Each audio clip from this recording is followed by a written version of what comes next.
So we all have our opinions about French toast. For me, I often see it, the bread's too soggy. Sometimes it's just too burnt. It doesn't have enough flavor. There's not enough sugar in it often. And I want to show you the right way to make it, the way I've been making it for 20 years. The first thing is that you need stale bread. So you want to let your bread, whatever you're using, I'm using French bread, you want to let it sit out overnight and get a little bit stale, because it's going to soak up the liquid that you put in it, which puts me to my second mistake that I see often, is that the bread doesn't get put in the liquid long enough. I'll actually soak my French toast overnight, and that way the flavor gets soaked into the bread and you'll have a much better tasting French toast in the morning. And then the third mistake I see often is that the pan is too hot when you cook the French toast, and maybe you're using regular butter. I've got clarified butter here, which can hold a higher temperature, and you can cook it longer and it won't burn on you. So, yeah, I have oranges, strawberries, banana.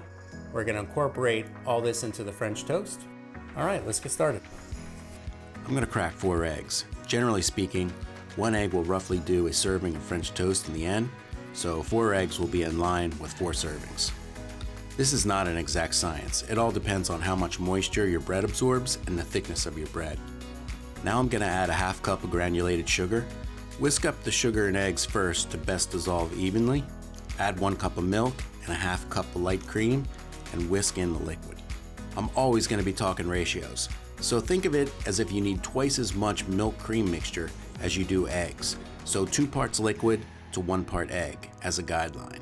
Half teaspoon of vanilla, and with your vanilla, you often need more than you think, because only so much can get soaked into the bread. Now I'm gonna eye up some cinnamon, and that's roughly a 1/4 teaspoon.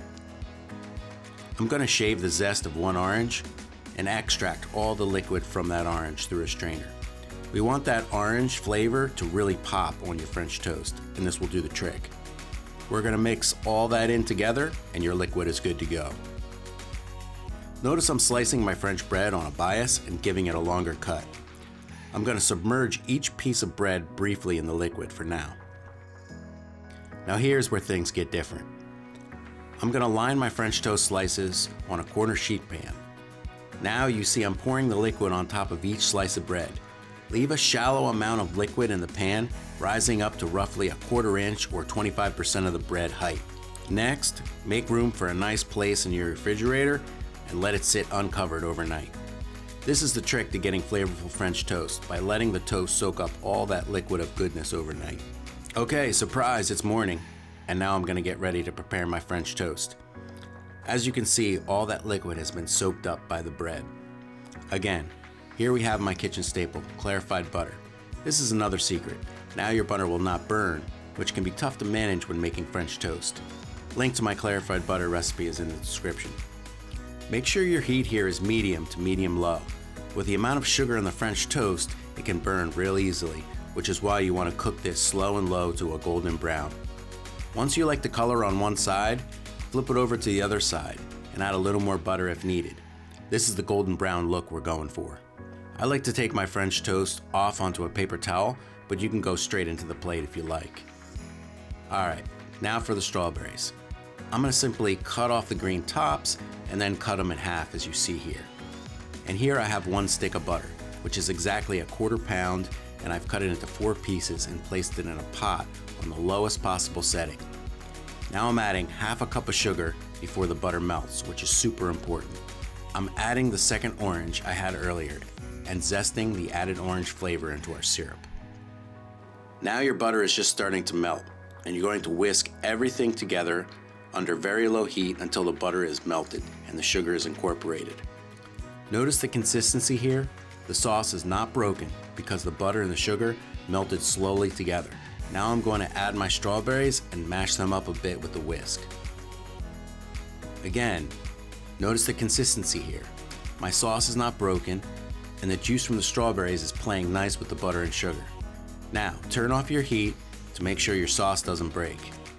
Here I reheated my French toast back in the oven for a few minutes and just enough to make it warm.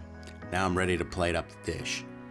Place your French toast around or stack it if you like, and ladle your homemade strawberry syrup on top as needed. Put some sliced fresh bananas around, or you could have put these bananas in with the strawberries in the sauce. Whichever way you want to experiment with the bananas is good for me. Finish with some powdered sugar and we're all set. So here you have it, French toast, and this is the way we used to do it for thousands of people in banquets.